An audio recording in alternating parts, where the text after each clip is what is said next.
Hello, welcome everyone. Welcome to our book day with you session, the best book recommend to you. Today is our episode number 80, 80, right? We will continue to talk about the part two of this book, the happiness project.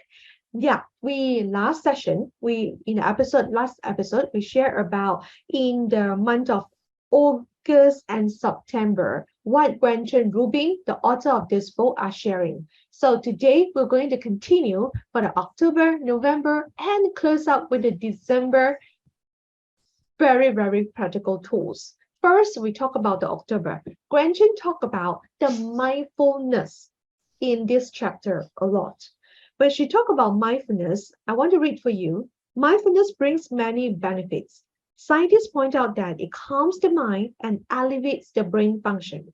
It gives clarity and vividness to the present experience. It may help people to break down healthy habits, and it can soothe the troubled spirits and lift the people's moods. And it reduces stress and chronic pain. As we shared before, everyone happiness project is unique. So in this chapter, she gives you some practical tools that you can put into your toolbox so that you can try it out, you can use it. And this is the one that she shared about meditation. Because when she go for the meditation, she found that meditation cannot relate to her so much, but can relate to her so good in terms of mindfulness, can be present at that moment into that moment that she want to experience. She mentioned about this sentence. If I wanted to find happiness, I had to carry happiness with me. That's one sentence that she want to share under these tools that she shared with us. The second she want to share is about examining the true rules. Gideon will share with you. Yeah, about examining the rules, my interpretation of this is like um, for any one of you, you must like have some basic rules that you carry in your daily life. It's not necessary to be true, but it can help you going through a lot of things. For me, like for myself, one of the rules that I have is own the things, enjoy it, but don't let the things own you. There's no deny we can enjoy the material thing around us. You can enjoy it to fully, or you can even try to have it, go for it. But I just remember telling myself, in the end of the day, don't let the things own you. It means that if the thing is stolen or is damaged or is lost or it just grabbed by someone else, don't let that damage you too much. It's just an external thing. You enjoy Mm, it while you have it, but if it's gone, then I'm fine with it. yeah. She shared about this. The things that go wrong often make the best memories. I believe you all Yeah, relate to that. Whatever things that you can go back, in this date or this month, something, really happened that really trigger your memory so much about that. So the yeah, next step, the next ways she share is about stimulate the mind in a new ways. Find something novelty and challenge that really boost your happiness. Because when you find something new, something different to do, that really helps to stimulate your mind in a very new way. Because that's the time that you learn something, that's the time that you grow, that is very helpful to boost your happiness. And when we talk about novelty and challenge, she also mentioned about music stimulates the parts of the brain that trigger happiness. It can relax the body. In fact, studies show that listening to the patient's choice of music during the medical procedure can lower the patient's heart rate and blood pressure and anxiety level. Definitely listening to music and dancing to the music, so helpful to relax yourself, to have the feelings of mindfulness. That is one of the tools that she shared. Let's go for the food diary that Gideon want to share you. oh, I'm so embarrassed. But there is a section in this book talking about keeping a food diary. Mm, I think the intention is that it keep you conscious of what you eat. It doesn't necessarily, make you very disciplined or become guilty of what you eat. But at least, when you share, you have a diary of what you eat every day, you will be conscious of it, and you will tend to, become more healthy. For myself, I've share this sample because I kind of keep this food diary for 3 months, from 1st of March to June. I just show you what I eat, just briefly. Some of the day, of course, I think you will see it's not healthy. So this is like 28 March, like breakfast. I don't take some of the picture because it's very common, right? Bread and hard-boiled egg. And then lunch, and then I take the photo. You can show this is the lunch I eat, and you can see that, oh, and then you are conscious that what you eat, right? You can see the color of what you eat, whether it's healthy or not healthy is up to you, right? your your interpretation. And the dinner, I sometimes I eat protein shake, so I just put shake there. And then then the next day, same, usually breakfast is the same thing, bread and hard-boiled egg or chicken breast. And then lunch try to show what I eat, and I try to put my palm here because to see the portion I eat. I try to have less meat and more portion of vegetables and protein. Mm. Yeah. Yeah. I put my hand here. You can see. Yeah. Mm. Joyce, don't laugh at me. I'm smiling, I don't laugh. Yeah. Yes, So yeah, I think it's a very good way to be more conscious, like what Gideon shared with us, that help you to be mindful, to know that what you eat, what you feed your body. That's really, and I really can tell you the result. It's just not that mm, I want to boost around, but after 3 months, I lost 12 kg. Yeah. wow. I know the figure. It is very, very, yes, very impactful when especially you know what you feed your body, and at the same time you keep track with that. Right now we have the smartphone, so easy for us Yeah. to snap the photo when wherever we eat, right?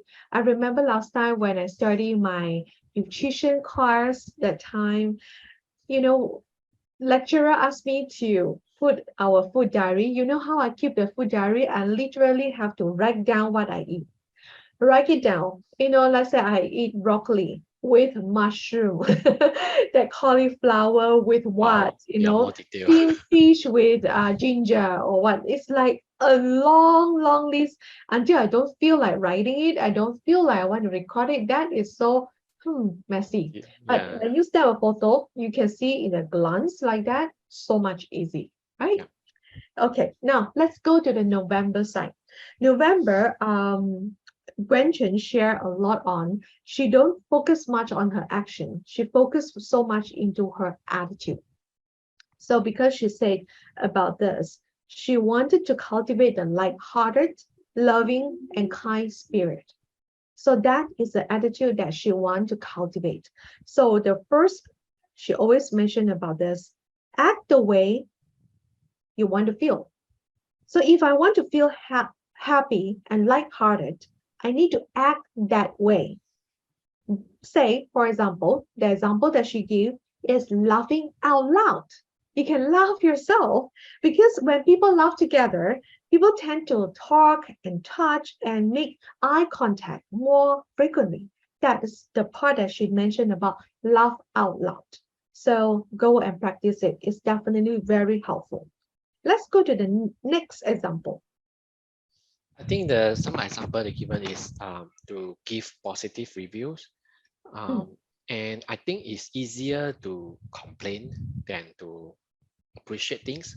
So it takes actually some effort that for us to give some positive review. So example, when if you enjoy some food in a restaurant, of course there will be things that is not up to your standard, but try to look at the positive side.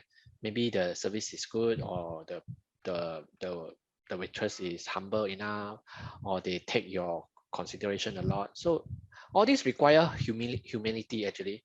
So for a person, a human, we need to try to keep a contented heart and try to find things to appreciate.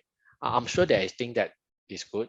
Of course, if you want them to improve, you can give positive feedback also to them. Yeah. try to do that. It's such a very important way because try to look into positive more than the negative. We are human. Sometimes we tend to look at the negative more. That is coming to the next point that I want to share, because human nature, we tend to share to go into the negative side more than the positive. So look at the positive side more, then you will see a lot of things can change. When you see, when you see the things, the way you see change, the things that you see also change. That is one of the very important lessons that I've learned, especially these 2 months. Next, go to this area that she mentioned about. Studies show that distraction is a very powerful mood altering device. And contrary to a lot of people believe, persistently focusing on the bad mood aggravates rather than palliates it. So meaning that when you do something good, you feel good about that. And when you feel good about it, you want to do something good. That is like a very good cycle that you do good, you feel good, you do good. So that is on this November I think it's sharing. the same also for people to improve. If you let that person feel good, they will want to change rather than you complain and they want them to change. Exactly for that.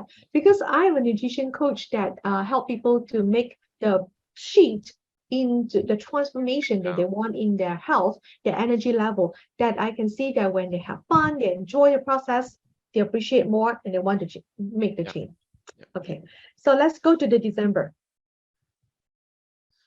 December for me is what I get is I mean the title is of course it's called Boot Camp Perfect, but there's there's no perfect day, there's no perfect human, there's no perfect things. All we know, but I think what the book the author tell us more is if we have the atmosphere of growth, then we'll be more happier.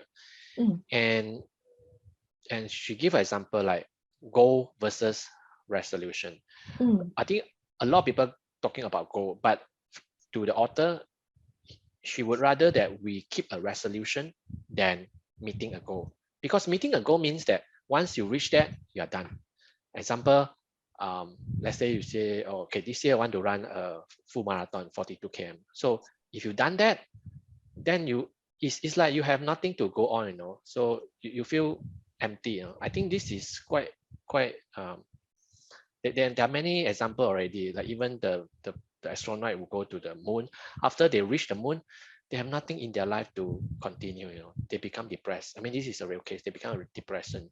So rather than keeping a goal, I would rather keep a resolution. For me, rather than saying that I want to run a full marathon, I can say that every week I want to run 42 km or 21 km. And then the next week I want to improve 10%. And then the next week I want to improve 10% or 1% every week. Resolution means that you will live up to that resolution. You will keep doing that. And keep doing that means you have that sense of growth. Yeah, and sense of growth is the one who make you happy rather than meeting a goal. Because after meeting a goal, you will know you are going down. That's why to see our improvement, to see the progress, and to feel it, to truly experience it, that is so critical to our happiness. Yeah. So in this book, Happiness Project, Gretchen do share about this sentence. I want to read for you. I quote, I'm not happy unless I think I'm happy. And by pushing myself to be mindful of my happiness, I can truly experience it. So right. And I can feel that so much, especially when she talked in the last part of the book, talking about the feeling of control is a very essential element of happiness. When everything in your life is out of control, then you can still feel like there's little things that you can control in yourself that can make you feel so much helpful to level up a little bit on your happiness, or even more than you expected. So that is really helpful when she talked about getting control of my life was definitely an aspect of my happiness project, and a greater feeling of control gave me a major boost in happiness. And lastly, before we go, I want to share this sentence to you by Gretchen. She shared, sometimes I succeed, Sometimes I fail, but every day is a clean slate and fresh opportunity. I love this sentence so much because it gives me a sense of yes, every day is a fresh opportunity for us to level up our happiness, whatever you experience. Me, myself, these 2 months has been a disaster. Have things that happened to me that totally out of my control. And I found that something within myself that I can still control a little bit, that is my thought. How I can bring my thoughts to let my how I feel about myself. That is so critical. I tell you, if you experience that, you will know what exactly what I meant for that. So okay, so this book we will going to use this to close this year. 2022 episode number 80, and the next following 2 weeks we were going to share with you the book of the review. Yes, the book of the year for the entire whole year, that what the book that we share. And stay tuned for that. Thank you. See you. Bye bye.